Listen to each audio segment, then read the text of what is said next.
Bonjour et bienvenue, c'est Darius de Décastronomie. Aujourd'hui, on va parler de timelapse et de Voie lactée. Alors, tous ceux qui ont déjà fait donc de la Voie lactée, qui plus est en timelapse, bon, c'est quand même le niveau un petit peu au-dessus, euh, c'est un peu plus difficile que juste une photo de Voie lactée, et ben ils vous diront que il faut avoir quelques bons ingrédients. Par exemple, ce qu'il faut, c'est avoir donc un appareil photo assez sensible, qui a peu de bruit. Il faut avoir une optique très lumineuse, idéalement f1.4, avec le plus grand angle possible, donc une focale très courte, genre 10 mm. Et du coup, il faut pousser un peu les ISO, et normalement, on obtient une belle photo de Voie lactée. Alors, il manque encore un petit ingrédient, c'est que il faut un ciel qui soit de très bonne qualité et donc sans pollution lumineuse. Donc pas de lune et évidemment pas d'éclairage urbain ou autre. Donc le lieu idéal, on sait par exemple le désert de Gobi, l'un des déserts les plus secs de la planète. Donc ça, c'est la théorie. Moi, l'objectif que je me suis fixé, c'est de prendre en photo un château, et pas n'importe lequel, le château de Ménière, avec la Voie lactée. Et donc pour ce faire, voilà, il y a à peu près un peu moins d'un mois de ça, et ben, je suis parti en excursion. Donc le château de Ménière, c'est ça. Sauf que plus je m'approchais de ce château, parce que évidemment quand je suis parti le soir après le boulot pour faire mon petit tournage, donc il y avait un ciel qui s'annonçait très prometteur. Mais ce château était à plus de 40 km au nord de l'endroit d'où j'étais parti. Et du coup, plus je m'approchais, plus je voyais qu'à l'horizon, le ciel se dégradait. Et du coup, je me suis arrêté à mi-chemin, là où le ciel était encore correct, à Forges-les-Eaux. Et donc, pour le château, sur ce coup-là, c'était râpé. Mais je me suis dit, bon, il y a quand même moyen peut-être de faire des choses. Et donc je suis resté sur mon objectif de me faire un timelapse de la Voie lactée. Est-ce que j'ai réussi? Eh ben on voit ça juste après le générique.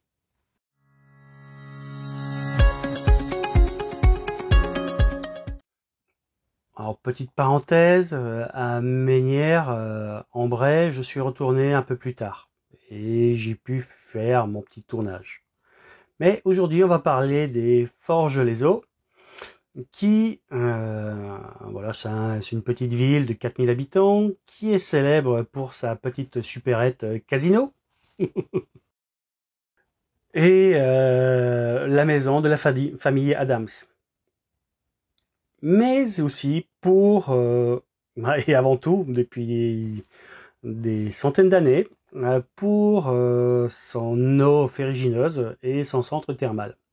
Et du coup, donc, il y a un complexe hôtelier avec un spa au bord de l'un des lacs.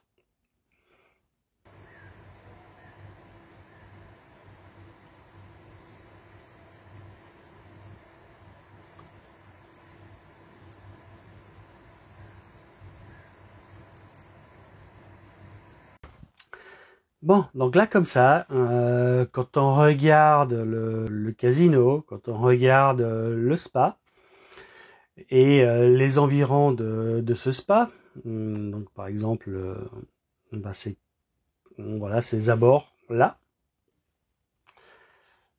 Là, on comprend tout de suite que ça va pas être facile de photographier la Voie lactée, hein, parce que donc normalement il faut zéro pollution lumineuse. Et là, côté pollution lumineuse, on est quand même bien servi. Et donc en repérant un peu les lieux avant la tombée de la nuit, et donc évidemment, je suis tombé sur cette petite plage artificielle bordée de palmiers. Et c'est d'ailleurs à cet endroit-là que j'ai fait les 3 photos.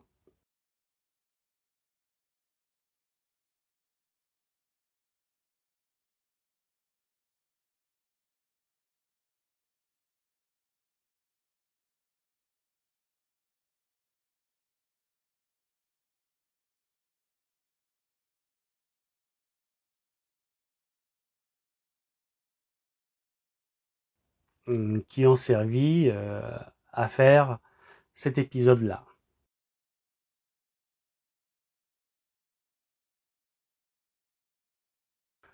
Bon, donc il va de soi qu'avec la quantité de lumière qu'il y avait à cet endroit-là, ça allait être très compliqué. Et pour mettre toutes les chances de mon côté, du coup j'ai mis mon sac à dos et mon sac de matériel photo sur les deux lampadaires, enfin les deux éclairages qui bordaient la petite plage artificielle. Et là, du coup, j'ai commencé à faire mes premiers cadrages pour sortir mon petit timelapse. Alors, une petite parenthèse, avant que vous voyiez donc la vidéo brute de fonderie, donc celle qui est en sortie du boîtier du Sony A7S avec l'application Timelapse, et le timelapse final, donc le timelapse amélioré, pour bien les apprécier. Donc en fait, il faut regarder dans l'obscurité, puisqu'en fait, sur un timelapse, il va y avoir des étoiles. Et les étoiles, elles sont toutes petites. Et la Voie lactée, elle est pas super flashy. Donc, si vous regardez sur un smartphone en plein jour, ça va rien donner. Et du coup, il y a des idiots qui vont mettre des pouces rouges. Donc, vaut mieux prévenir que guérir. Donc, pour bien apprécier cette vidéo, privilégiez un grand écran et de préférence donc avec un éclairage bas pour avoir de bons contrastes et on va pouvoir pleinement apprécier donc le timelapse final, et qui est quand même beaucoup mieux que le timelapse original que voici.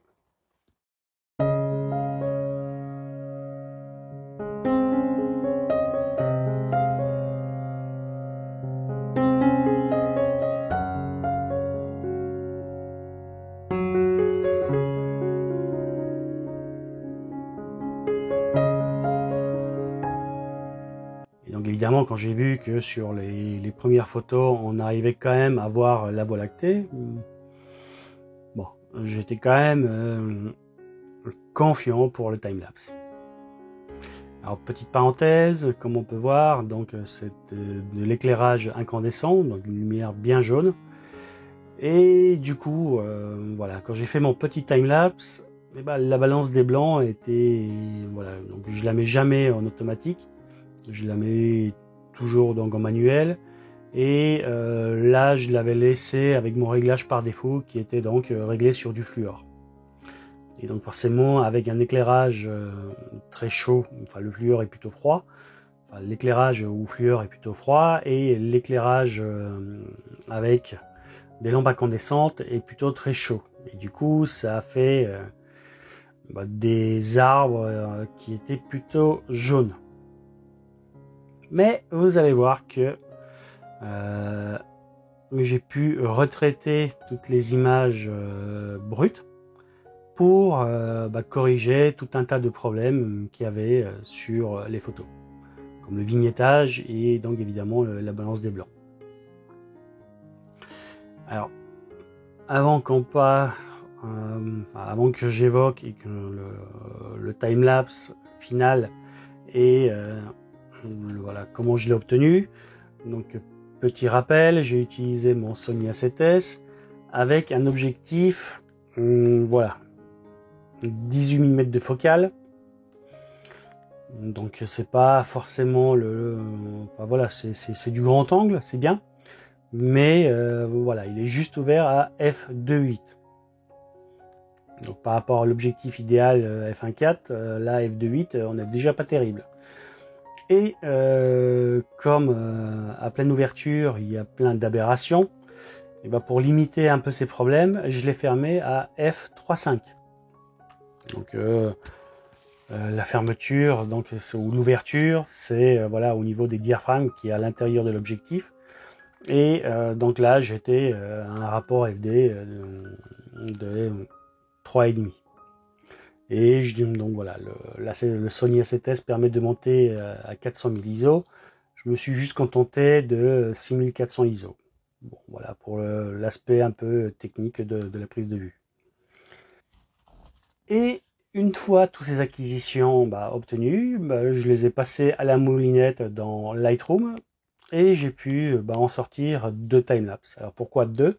Parce que donc par défaut, le format du capteur 24-36, c'est un format 4 tiers.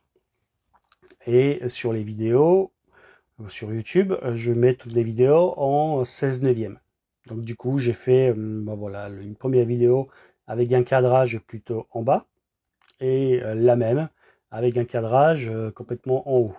Ce qui a permis d'avoir 2 timelapses où les palmiers sont plus ou moins présents. Donc avec le cadrage en haut, ça a donné ça.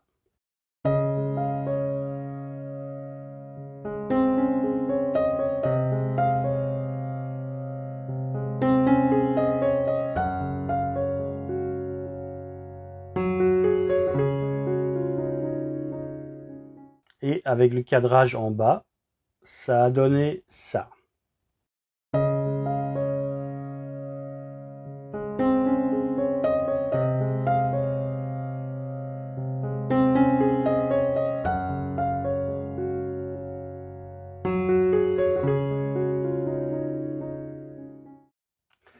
Et donc évidemment, une fois mis bout à bout, ça permet d'avoir ce petit time-lapse là.